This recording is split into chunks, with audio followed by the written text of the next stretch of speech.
하나님 말씀 창세기 9장 8절부터 17절까지 있는 말씀이 되겠습니다. 구약성경 창세기 9장 8절부터 17절까지 같이 합독합니다. 하나님이 노아와 그와 함께한 아들들에게 말씀하여 이르시되 내가 내 언약을 너희와 너희 후손과 너희와 함께한 모든 생물 곧 너희와 함께한 새와 가축과 땅의 모든 생물에게 세우리니 방주에서 나온 모든 것 곧 땅의 모든 짐승에게니라. 내가 너희와 언약을 세우리니 다시는 모든 생물을 홍수로 멸하지 아니할 것이라. 땅을 멸할 홍수가 다시 있지 아니하리라. 하나님이 이르시되 내가 너와 너희와 및 너희와 함께하는 모든 생물 사이에 대대로 영원히 세우는 언약의 증거는 이것이니라.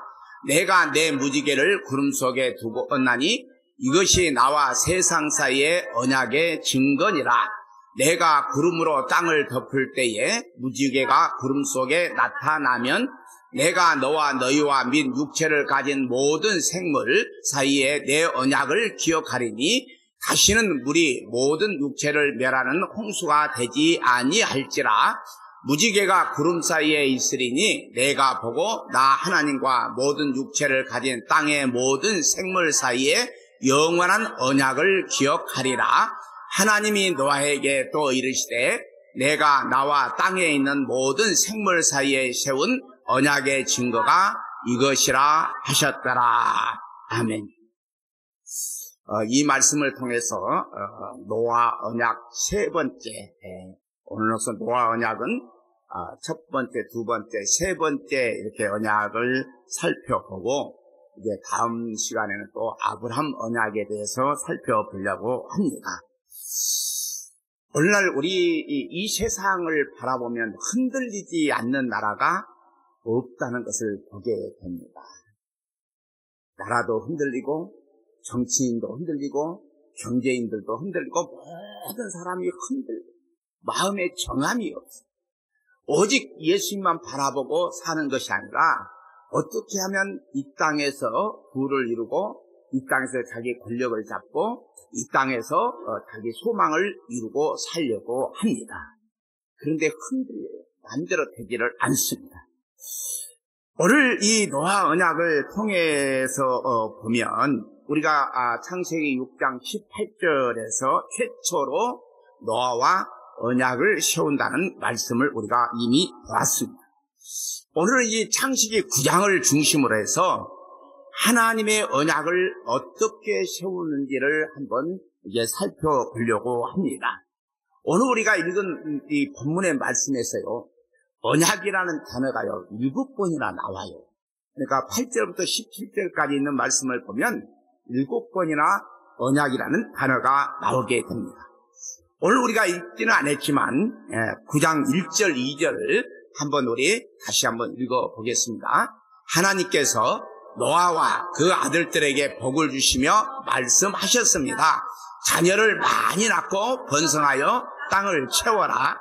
땅 위의 모든 짐승과 하늘의 모든 새와 땅 위를 기는 모든 것과 바다의 모든 물고기가 너희를 두려워할 것이다. 내가 이 모든 것을 너희들에게 주었다.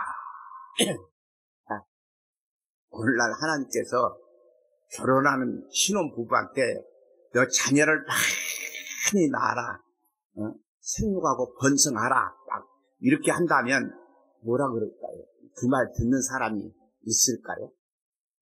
안 날라 그러고 나도 한 명만 날라 그러고 뭐 이런 그리고 누가 많이 낳다 그러면 뭐라고 그래요?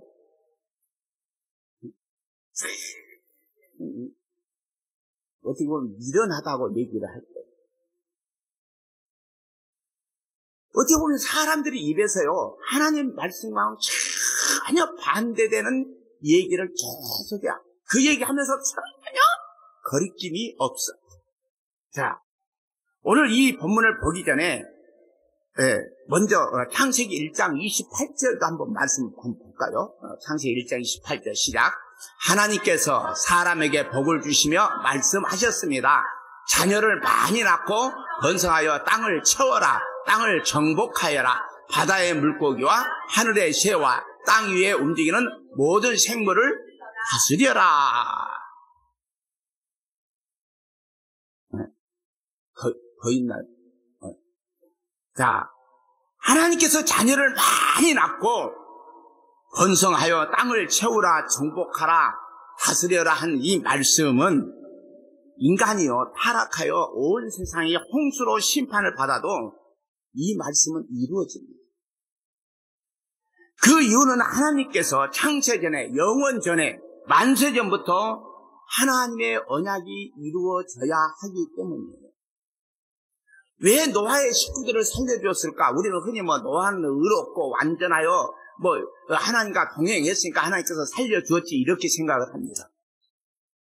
노아의 식구를 그렇게 의롭게 만드시고 하나님의 은혜를 베푸시고 그 식구를 살려주신 것도 하나님의 말씀하신 언약을 이루어 가시기 하기 위해서입니다.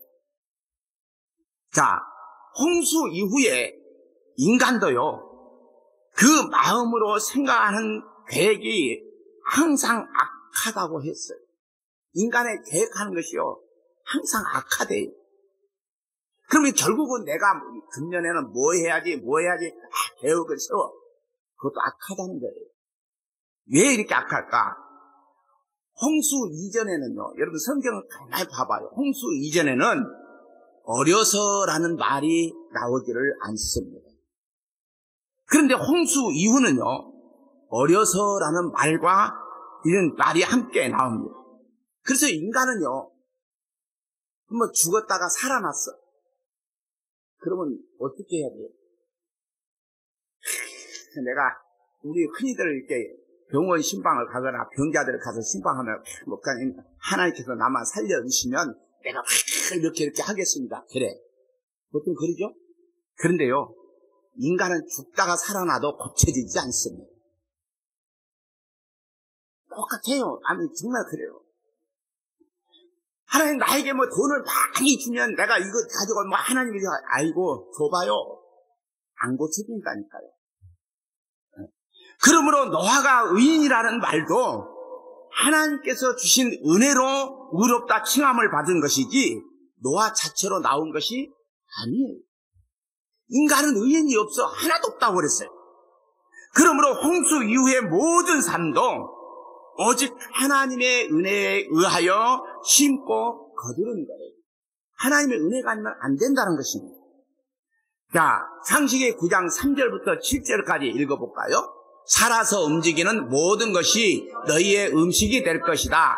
전에 푸른 식물을 음식으로 준 것 같이 이제는 모든 것을 음식으로 줄 테니 다만 고기를 핏째 먹지는 마라. 피에는 생명이 있다. 너희가 생명의 피를 흘리면 내가 반드시 복수할 것이다. 사람이 피를 흘리면 그것이 짐승이든 사람이든 피를 한 사람의 형제이든 간에 내가 복수를 할 것이다. 누구든지 사람의 피를 흘리면 다른 사람이 그 사람의 피를 흘리게 할 것이다. 이는 하나님께서 자기 모습대로 사람을 지으셨기 때문이다. 너희는 자녀를 많이 낳고 번성하여 땅을 가득 채워라. 땅에서 번성하여라. 홍수 이후에 고기를 먹으라고 합니다. 육식이 허락이 돼요. 그러니까 홍수 이전에는 고기를 먹었다는 거예요? 안 먹었다는 거예요? 안 먹었어요. 홍수 이후에 고기를 먹는데 핏째 먹지 말라고 합니다. 왜 핏째 먹지 말라고 하냐? 피는 생명이기 때문입니다. 그러므로 당연히 사람의 피도 흘리지 못하도록 합니다. 왜냐하면 하나님이 자기 형상대로 사람을 지으셨기 때문입니다. 자, 처음 아담은 하나님의 형상대로 지음을 받았습니다. 그래서 하나님의 형상으로 지음을 받았다고 성경은 얘기하는데 아담의 타락 이후로는요, 하나님의 형상이라고 말하지 않아요. 아담의 형상이라고 얘기합니다. 그러니까 죄를 짓기 전에는 누구의 형상이었어요? 하나님의 형상이었어요. 죄를 짓고 난 뒤에는 아담의 형상이라고 창세기 5장 3절에 나와 있어요. 그런데 여기서 하나님의 형상이라고 하는 이유는 언약 안에 있는 자로 봐야 됩니다. 즉 하나님 말씀 안에 있는 자가 하나님의 형상이다, 이렇게 얘기할 수 있습니다. 그러므로 사람이 사람을 죽일 수 없다고 합니다. 이렇게 말씀하심도 하나님께서 아담과 하와에게 생육하고 번성하라는 말씀을 위한 것입니다. 그러므로 노아에게 다시 생육하고 번성하라고 합니다. 이 말씀도 하나님의 자기 언약을 이루시는 일입니다. 자, 오늘 본문 8절부터 10절까지 읽어볼까요? 시작. 말씀하셨습니다. 이제 내가 너희와 너희의 뒤를 이을 너희의 자손과 배에서 나와서 너희와 함께 사는 모든 생물, 곧 새와 가축과 들짐승과 땅의 모든 생물들과, 하나님이 노아와 그의 아들들에게 말씀합니다. 노아만이 아니라 아들들도 포함합니다. 나중에 아브라함 언약에서도 이삭과 야곱까지도 다 포함을 합니다. 모세 언약에서는요, 태어나지도 않은 후세대까지 다 포함합니다. 그러므로 하나님의 언약은, 예를 들어서 우리가 노아 언약 그러면 노아에게만 한정되는 것이 아니라 모든 언약의 후손들까지 다 말씀하고 있다고 성경은 얘기합니다. 그런데 더 놀라운 것은 노아와 그 후손들만이 아니라 방주에서 나온 모든 생물, 곧 너희와 함께한 새와 가축과 땅의 모든 생물에게 채운다고 합니다. 짐승이요, 언약을 이행할 능력이 없는데도 언약을 세운다고 합니다. 이 말씀은, 여러분, 짐승들만 언약을 세울 능력이 없습니까? 그래서 이 짐승들과도 언약을 세운다고 하는 이 말씀은 오늘 우리에게 죄인도 언약을 이행할 능력이 없는 것과 마찬가지이기에 하나님의 언약은 일방적입니다. 그러니까 죄인인 사람도 하나님의 언약을 이행할 능력이 없어요. 새도 마찬가지고 짐승도 마찬가지고 모든 생물이 다 마찬가지예요. 그래서 이런 언약을 이루는 것은 누가 한다는 거예요?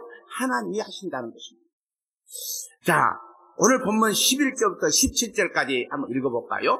너희에게 언약을 세우리니 다시는 홍수로 모든 생물들을 없애버리지 않을 것이며 홍수로 땅을 멸망시키는 일은 없을 것이다. 하나님께서 말씀하셨습니다. 내가 너희와 함께 사는 모든 생물과 너희 사이에 대대로 세울 언약의 표는 이러하다. 내가 구름 사이에 내 무지개를 두었으니 그것이 나와 땅 사이의 언약의 표이다. 내가 땅에 구름을 보내 구름 사이에 무지개가 나타나면 나는 너희와 모든 생물 사이에 세운 나의 언약을 기억할 것이다. 다시는 홍수로 땅의 모든 생물을 멸망시키는 일은 없을 것이다. 구름 사이에 무지개가 나타나면 내가 그것을 보고 나 하나님과 땅 위의 모든 육체를 가진 생물들 사이에 세운 영원한 언약을 기억할 것이다. 하나님께서 노아에게 말씀하셨습니다. 이것이 나와 땅 위의 모든 생물들 사이에 세우는 내 언약의 표이다. 하나님께서 언약을 세우시는데 그 언약의 내용은 모든 생물을 홍수로 멸하지 않는다고 합니다. 그러면 그 언약의 증거가 뭐냐? 무지개라고 해요. 하나님께서 하나님의 무지개를 구름 사이에 두어서 하나님과 세상 사이에 언약의 증거로 삼는다고 합니다. 하나님께서 구름으로 땅을 덮을 때 무지개가 구름 속에 나타나면 하나님께서 자기 언약을 기억하신다고 합니다. 이 하나님께서 기억하신다는 말씀은 무지개가 언약의 증거이기에 물로 심판하지 않는다는 말씀이에요. 여러분, 오늘 우리가 막 비가 막 오다 갑자기 무지개가 나타나면 우리가 뭐라고 얘기해요? 아유, 이제 뭐 비 안 오겠네. 뭐 이렇게 하잖아요. 하나님께서 말씀하셨기 때문에 인간의 죄를 심판하지 않고 이 무지개로 언약의 증거로 삼은 이유는 무엇일까요? 여러분요, 무지개가요, 히브리어로 케세트라고 그래요. 이것은 이제 우리 이 성경에는 무지개로 이렇게 번역을 했어요. 그런데요, 요 말을요, 화살, 활 쏘는 자로도 번역합니다. 이 무지개라는 말이 활로도 또 화살로도 또 활 쏘는 자로 이렇게 번역을 하는데, 그러므로 무지개를 활로 보면요, 활의 방향이 하늘을 향하고 있어요. 세상은 노아 홍수 이후에 사람이 달라지지 않았어요. 뭔가 이렇게 여러분, 죽음에서 살아났다면 뭔가 좀 달라져야 돼요. 오늘 우리가 뭐 개과천선해야 되잖아요. 에? 새로운 사람이 좀 돼야 되는데 전혀 달라지지 않습니다. 자, 왜 그럴까요? 왜 달라지지 않을까? 여러분, 마음으로 생각하는 계획이 어려서부터 항상 악하기 때문에. 그래서 우리는 어린아이 순진하다? 아니요, 순진하지 않아요. 성경은요, 악하다고 얘기합니다. 죄와 허물로 태어났다고 얘기를 합니다.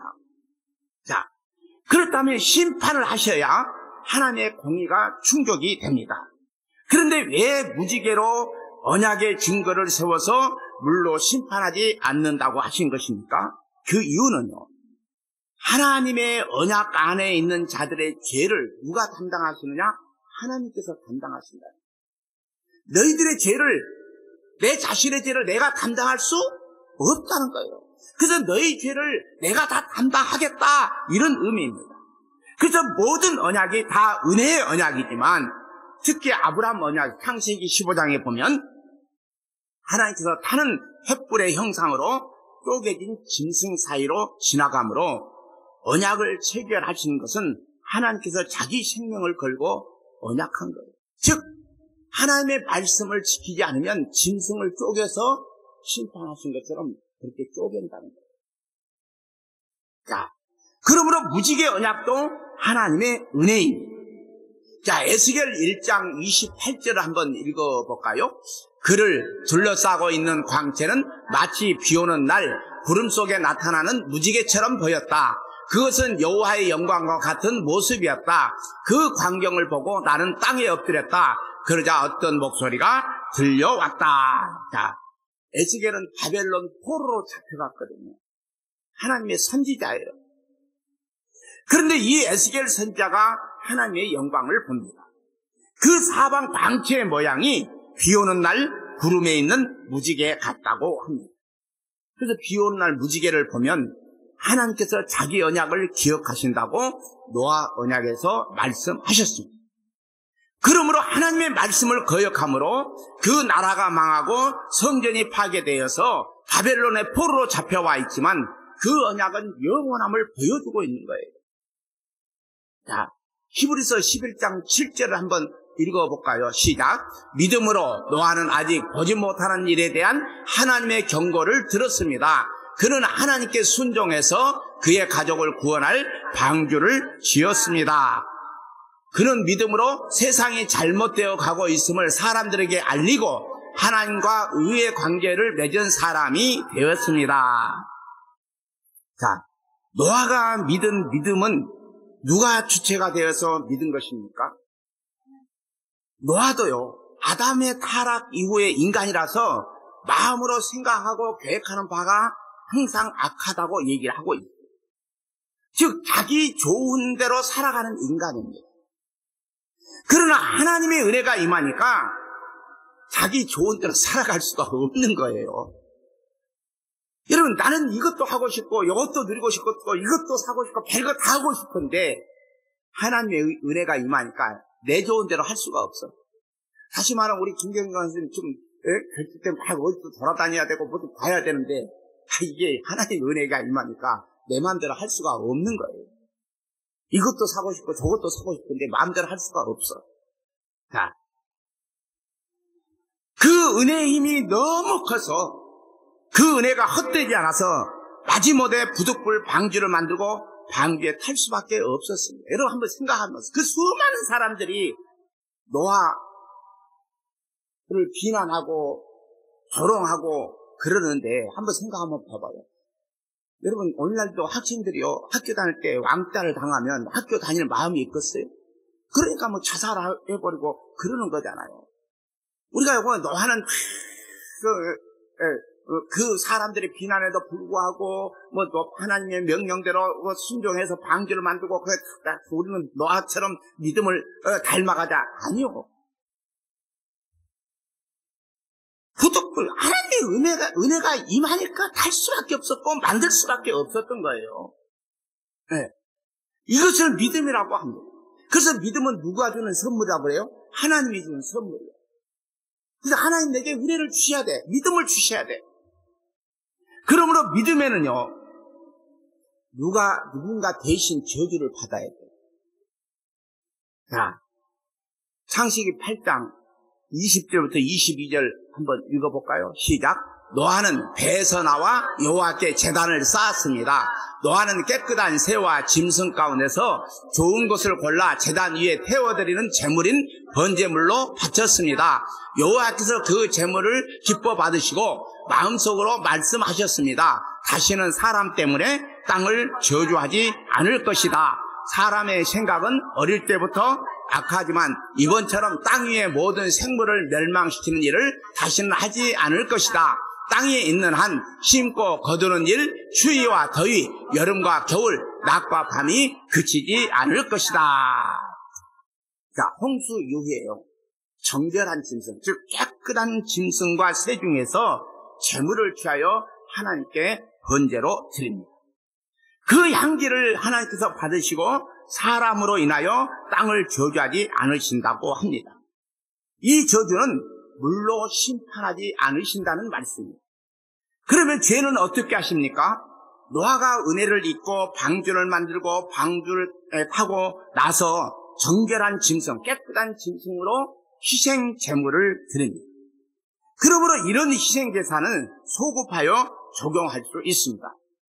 즉, 그리고 짐승의 피가 사람의 죄를 용서할 수 없기에 이것을 그림자라 또는 예표라 모형이라 이렇게 얘기를 합니다. 실체는 그 그림자가 있으면 실체가 있잖아요. 그 실체는 바로 예수 그리스도의 피로 세운 언약입니다. 자, 고린도후서 5장 17절부터 21절을 쭉 한번 읽어보겠습니다. 그러므로 누구든지 그리스도 안에 있으면 새로운 창조입니다. 이전 것들은 지나갔고 보십시오, 새 것들이 와 있습니다. 이 모든 것은 하나님께로부터 왔습니다. 하나님께서는 그리스도를 통해 우리를 자신과 화목시키시고 또한 우리에게 화목의 직분을 맡기셨습니다. 하나님께서는 그리스도 안에서 이 세상을 하나님 자신과 화목하게 하셨으며 사람들의 죄를 묻지 않으셨습니다. 그리고 하나님께서는 우리에게 화목케 하는 말씀을 맡기셨습니다. 그러므로 우리는 그리스도를 대신하여 일하는 대사입니다. 하나님께서는 우리를 시켜 여러분을 권하십니다. 이제 그리스도를 대신하여 여러분에게 권합니다. 하나님과 화목하십시오. 하나님께서 죄를 알지도 못하신 그리스도를 우리를 위해 죄가 있게 하신 것은 그리스도 안에서 우리로 하여금 하나님의 의가 되게 하기 위해서였습니다. 여러분, 하나님의 의가 되는 길은요, 오직 예수 그리스도께서 대신 속죄로만 되는 거예요. 저주는 예수님 대신 받아요. 아니, 한번 보세요. 죄는 누가 짓고 내가 짓고 죄값은 누가 치러? 예수님이 치러. 이게 은혜예요. 그래서 오직 예수 그리스도가 나를 위해서 십자가에 못 박혀 죽으심으로 인해서 우리를 의롭다고 칭해 주시는 겁니다. 자, 갈라디아서 3장 11절부터 13절까지 한번 읽어볼까요? 자, 율법을 통해서는 하나님으로부터 의롭다함을 얻지 못한다는 것이 분명합니다. 성경에 이렇게 적혀 있습니다. 믿음으로 의롭다 여김을 받은 사람은 살 것이다. 율법은 믿음에서 생겨난 것이 아닙니다. 율법을 지키는 사람은 율법으로 인해 살 것이다 라는 말씀도 있습니다. 그리스도께서는 율법이 우리에게 씌운 저주를 거두어 가셨습니다. 그리스도께서 우리를 대신해서 저주를 받으셨습니다. 성경에도 이렇게 적혀 있습니다. 나무에 달린 사람은 다 저주를 받은 것이다. 여러분, 율법의 의로 살면 저주래요. 근데 오늘 우리는 어떻게 합니까? 율법을 지키라고 그래요? 지키지 말라고 그래요? 근데 율법을 지킨 사람이 있어요? 천국에서 율법 지킬 수 있어요? 절대로 못해요. 이 세상 율법을 지킬 수 있는 사람은 한 사람 없어요. 그런데 분명히 얘기하잖아요. 오늘 이 말씀에도 보면 율법의 의로 살면 저주라는 거예요. 어느 사람도 완벽하게 율법을 지킬 수 없기 때문입니다. 그러므로 예수님께서 우리의 저주를 십자가에서 대신 짊어지신 거예요. 이 일만이 믿음으로 의롭다 칭함을 받는 유일한 것입니다. 이것을요, 덮어주심의 은혜라 그렇게 말씀합니다. 그러니까 시간이 너무 많이 가서 창세기 9장 18절부터 29절까지 읽어봐야 되는데, 여러분 집에 가서 이제 9장을 한번 또 다시 한번 읽어봐봐요. 홍수 후에 노아가 포도 농사를 짓고 포도주를 마시고 취하여 벌거벗고 잡니다. 그런데 함이 둘째 아들이죠. 셈과 함과 야벳 그러잖아요. 함이 둘째 아들인데 이 아버지의 하체를 보고 덮어주지 않고 형제들에게 가서 알립니다. 그러자 셈과 야벳은 옷을 가지고 뒷걸음으로 들어가서 아버지를 덮어줍니다. 술에서 깨고 난 이 노아가 이 일을 듣고서 함을 저주해 형제의 종들의 종이 되라고 합니다. 자, 술은 누가 먹었어? 노아가 먹었어. 아니, 술은 노아가 먹고 취해가지고 벌거벗은 것도 노아가 그랬어. 근데 그 일을 덮어주지 않았고 이렇게 심한 저주를 선언합니다. 아니, 어떤 사람은 사람마다 다 다르잖아요. 자녀들도 다 다르잖아요. 어떤 가서는 일로 바친 놈이 있는가 하면 어떤 사람은 그거 하지 말라고 덮어주는 사람도 있고 다지각색이요. 근데 그거 알렸다고 종이 될 것이라고 저주를 했거든요. 잘못은 자기들이 해놓고. 자, 그러나 이런 저주를 선언하는 것은 개인적인 감정이 아니에요. 어떻게 보면 잘못한 노아가 저주를 받아야 당연한데 이것은 개인적인 감정이 아니라 하나님의 은혜로 자신들이 방주에 살아남은 일은 하나님의 덮어주심의 은혜라는 것을 깨닫게 하기 위해서 너희들이 이렇게 저주받아 마땅한 거야. 그런데 너희들이 이렇게 방주 속에 들어가서 살 수 있었던 것은 누구의 은혜다? 하나님이 덮어주심이에요. 너희들이 죄가 없어서 그런 게 아니라는 거예요. 하나님이 덮어줬다는 거예요. 그런데 그 은혜를 모르고 그 은혜를 모독하는 자는 저주를 받는 일임을 계시한 거예요. 그 은혜를 모르고 이렇게 하면 너희가 저주 받는다는 겁니다. 여기서 덮어준다는 단어와 같은 뜻으로 사용된 성경 몇 곳을 한번 찾아보고 말씀을 마무리하려고 합니다. 자, 시편 32편 1절, 5절 두 군데를 한번 읽어보겠습니다. 죄를 용서받고 잘못을 용서받은 사람은 행복한 사람입니다. 그래서 나는 내 죄를 덮어주지 않고 주님께 숨김없이 털어놓았습니다. 지은 죄를 숨기지 않았습니다. 5절 더 있나요? 내 죄를 주께 고백할 것이다. 내 잘못을 여호와께 아뢰리라 하고 다짐했습니다. 그러자 주님은 내 죄와 내 잘못을 용서해 주셨습니다. 다윗의 시편이거든요. 여기서 덮어진다는 단어와 같은 표현이 1절에 용서받은 5절에 숨기지입니다. 그러면 나의 죄를 내가 스스로 덮어두지 않고 가리지 않고 주께 고백하는 거예요. 내 죄를 주님께 다 고백하는 겁니다. 사람한테는 내 죄를 얘기할 수 없지만 하나님께는 다 고백하는 거예요. 네. 그러면 주께서 우리 죄를 가려주신다. 즉 덮어주신다는 것입니다. 우리는 다윗 그러면 이스라엘 백성들은 다윗을 성군이라고 얘기합니다. 우리도 다윗 하나님의 마음에 합한 자요. 그런데 우리도 다윗처럼 하나님의 마음에 합한 자가 됩시다. 이렇게. 근데 우리가 다윗처럼 하나님의 마음에 합한 자가 우리 스스로 될 수 있습니까? 없어요. 다윗은 그렇게 하나님의 마음에 합한데 한 가지 딱 잘못한 것이 있다면 간음하고 살인한 것을 큰 죄라고 생각합니다. 그런데요, 다윗은 자신이 죄악 가운데서 태어나가지고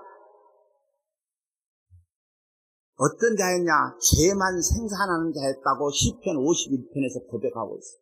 자기는 태어나서 죄만 생산했어요. 우리는 다윗은 하나님 마음에 합한데 그냥 간음하고 살인한 것만 빼면 다윗은 나무랄 데 없다고 그러는데 다윗의 고백은 나는 태어나가지고 죄만 생산하는데. 그러니까 우리가 찬송을 부를 때도 나 행한 것 죄뿐이니. 나 행한 것 죄뿐이라. 자, 그러므로 다윗이요, 하나님께 받은 복이 왕이 되는 것이 복이 아니라 그 허물의 사함을 받고 죄가 가려진 것이 영원하고 참된 복임을 깨달은 거예요. 근데 사람들은 뭘 복이라고 해요? 회사에서 높은 자리에 올라가면 아이고 복 받았네. 돈을 좀 많이 벌면 아이고 복 받았네. 뭐 자녀가 될 건 아이고 복 받았네. 이런 쓸데없는 얘기를 합니다.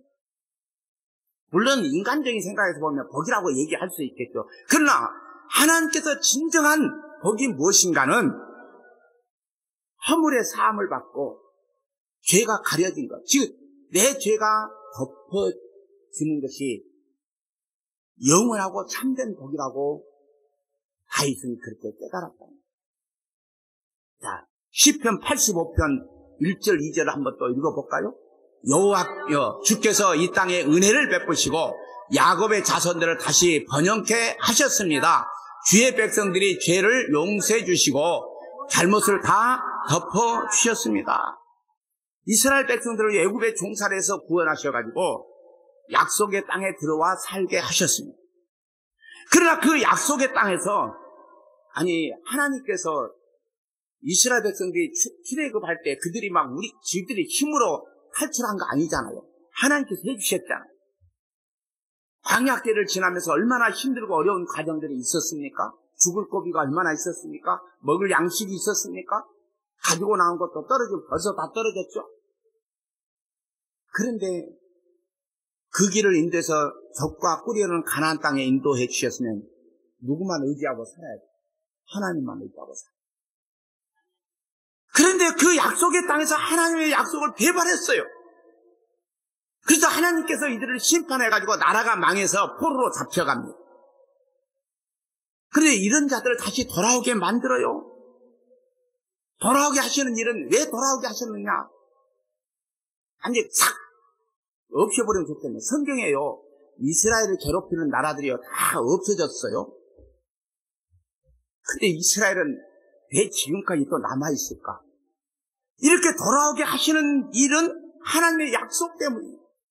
하나님이 약속하셨기 때문에 이스라엘이라는 나라는 아마 이 땅에서 없어지지는 않을 것 같아요. 그 약속 때문에. 자, 바벨론의 포로로 잡혀갈지라도 하나님은 에레미야 선지자를 통해서 70년 만에 돌아오리라 이렇게 예언을 했어요. 그래서 70년 만에 돌아옵니다. 돌아오는 것은 그들의 스스로 회개하여 돌아온 것이 아닙니다. 성경에 보니까요, 고레스의 마음을 하나님이 감동을 시켜가지고 돌아가게 만들어. 이스라엘은 돌아올 수 있는 힘이 없어요. 오늘 우리도요, 하나님 앞으로 돌아갈 수 있는 힘이 없어요. 하나님의 은혜가 아니면 될 수가 없습니다. 자, 주의 백성의 죄를 용서해 주시고 그들의 모든 잘못을 덮어 주셨기 때문입니다. 자, 로마서 4장 6절부터 8절까지 한번 읽어볼까요? 로마서 4장 6절부터 8절.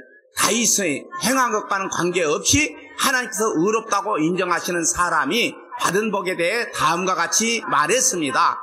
자기 죄를 용서받고 자기의 허물이 가려진 사람은 복이 있다. 주님께서 죄 없다고 인정해주는 사람은 복이 있다. 우리가 아까 찾아본 이 시편 32편의 말씀을 사도 바울이 인용을 한 거예요. 예수님을 믿음으로 죄를 용서받고 자기 허물이 가려진 사람은 복이 있다는 거예요. 어떤 사람이 복이 있습니까? 내 죄가 가려지면 복이에요. 그게 가려졌는데 그 가려진 것을 거두면 죄가 드러나 안 드러나? 드러나. 근데 누가 가려나? 주님이 가려나. 주님이 가려놨기 때문에요, 사람들이 백스럽게 죄인이라고 해도 소용없어요. 네. 그 가려진 은혜가 의인이라는 거예요. 이게 복 있는 사람이라는 거예요. 복 있는 사람. 교회 헌금 많이 하고 헌신하고 봉사하면 뭐 복 받는 것이 아니라 정말 하나님의 말씀의 언약에 따라서 내 죄가 가려지고 내 모든 죄와 허물을 덮어주셨기 때문에 이게 복이라는 겁니다. 자, 요한계시록 4장 1절부터 3절까지 한번 읽어볼까요? 그 후에 나는 하늘로 통하는 문이 내 앞에 열리는 것을 보았습니다. 그리고 내가 처음 들었던 그 음성, 나팔 소리와 같은 그 음성이 다시 들려왔습니다. 이리로 올라오너라. 앞으로 일어날 일들을 내게 보여주겠다. 그러자 성령께서 즉시 나를 이끄시어 하늘로 올라갔습니다. 내 앞에는 한 보좌가 있었고 그 보좌에 어떤 분이 앉아 있었습니다. 앉으신 분의 모습은 벽옥과 홍옥처럼 밝게 빛나고 그 보좌는 에메랄드처럼 무지갯빛으로 둘러싸여 있었습니다. 자, 이 말씀이 무슨 말씀입니까? 요한계시록 4장 5장은요, 보좌에 앉아 계신 이, 그리고 일찍 죽임을 당한 어린 양 예수 그리스도께서 영광과 찬송과 존귀와 영광을 돌리는 그러한 장면입니다. 그런데 그 보좌에요, 무지갯빛으로 가려져 있다라고 얘기하고 있어요. 둘러싸여. 그러므로 하나님의 언약은 자기 희생으로 이루어내시는 영원한 언약입니다. 무지개를 보시면, 여러분, 오늘 우리가 살아가다가 무지개를 보면 어떤 생각을 하면, 아이고, 이제 비 안 오겠네. 이 생각을 하기 전에, 어제나 오늘이나 영원토록 언약에 신실하신 하나님을 지금 여기서부터 찬양하며 살아가야 되겠구나. 저 언약 때문에 하나님이 나를 허물을 덮어주셨고 내 죄를 감추어주셨구나. 내가 복 있는 사람이었구나. 그럼 내가 이 땅에 사는 동안 오직 하나님께만 영광 돌리며 살아야지. 이런 생각을 하고 우리 살아야 되지 않겠습니까? 여러분, 이번 지나간 이 한 주간 동안 어떤 일이 우리나라에 일어났는지를 여러분 봤잖아요. 불법이 행해져도 처벌하기를 못해요. 인간은요, 안 돼. 할 수가 없어. 또 다른 사람이 정권을 잡는다 할지라도 그놈도 마찬가지야. 죄송하지만 오늘 우리는 그러한 그러니까 세상에 뭐 권력 잡고 명예를 추구하고 뭐 부를 추구하고 그런 게 집중하는 것이 아니라 오늘 하나님의 언약에 충실한 자가 되어서 주님 아담처럼 또 노아처럼 앞으로 우리가 봐진 아브람처럼 모세처럼 다윗처럼 그 언약에 충실한 자가 되어서 하나님이 내 허물과 죄를 덮어주시고 예수 그때 십자가의 보혈로 나를 의로운 사람으로 만들어주신 그 은혜에 항상 감사하며 하나님께 영광 돌리는 자가 되게 해달라고 기도하면서 사는 우리 모두가 되시기를 간절히 소원합니다. 하나님 아버지 감사합니다.